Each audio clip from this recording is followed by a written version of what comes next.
दोस्तों एड़ा बया सिंधी कलाम बुधन जे लाए असा जे चैनल के सब्सक्राइब कयो ऐं घंटी जे बटन ते क्लिक करे नोटिफिकेशन ऑल करे तो भिटाय जे रोज़े ते हथड़ो रखी हो चयो तुंहिंजो आया तो सां पकी ही वरी मूंसां कहिड़ो ज़ुल्म तो कयो अज हथन ते तो मेंदिया कंहिंजी रखी तो भिटाय जे रोज़े ते हथड़ो रखी हो चयो तुंहिंजो आया तो सां पकी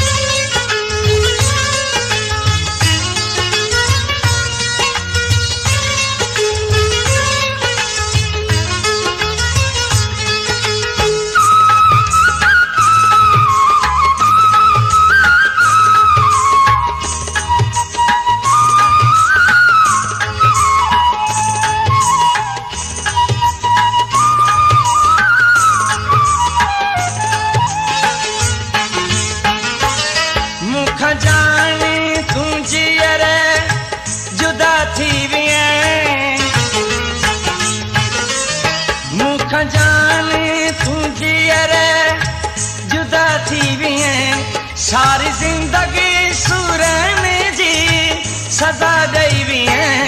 जल्द मुझे तुम जाओ बुधंदे मिठा पोए रोए जान मुझो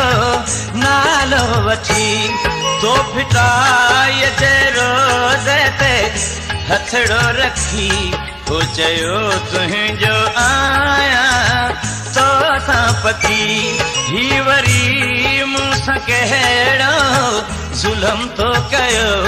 अज हथन ते तो मेंदिया कंहिंजी रखी तो भिटाय जे रोज़े ते हथड़ो रखी हो चयो तुंहिंजो आया तो सां पकी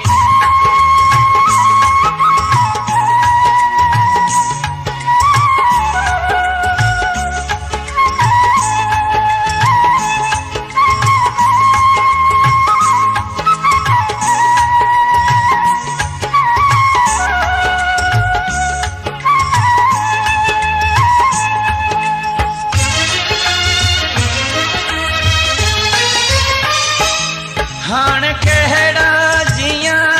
हित अव्हां लाइ मिठा हाण कहिड़ा जिया हित अव्हां लाइ मिठा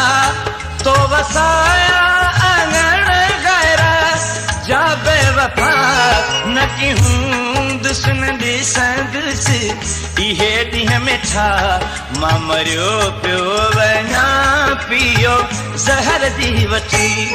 तो भिटाय जे रोज़े ते हथड़ो रखी हो चयो तुंहिंजो आया तो सां पकी ही वरी मूंसां कहिड़ो ज़ुल्म तो कयो अज हथन ते तो मेंदिया कंहिंजी रखी तो भिटाय जे रोज़े ते हथड़ो रखी हो चयो तुंहिंजो आया तो सां पकी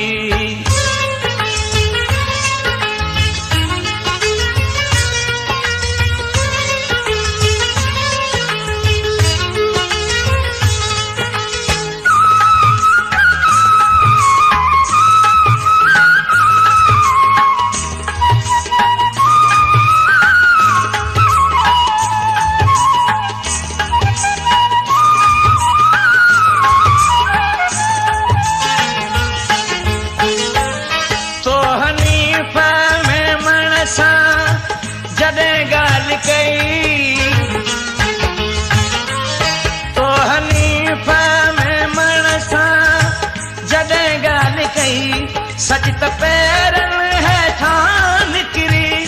धरती वही तो कयामत खगिया कयामत कई मुँह मथा आसमां जण पियो दही तो भिटाय जे रोज़े ते हथड़ो रखी चयो तुंहिंजो आया तो असां पति।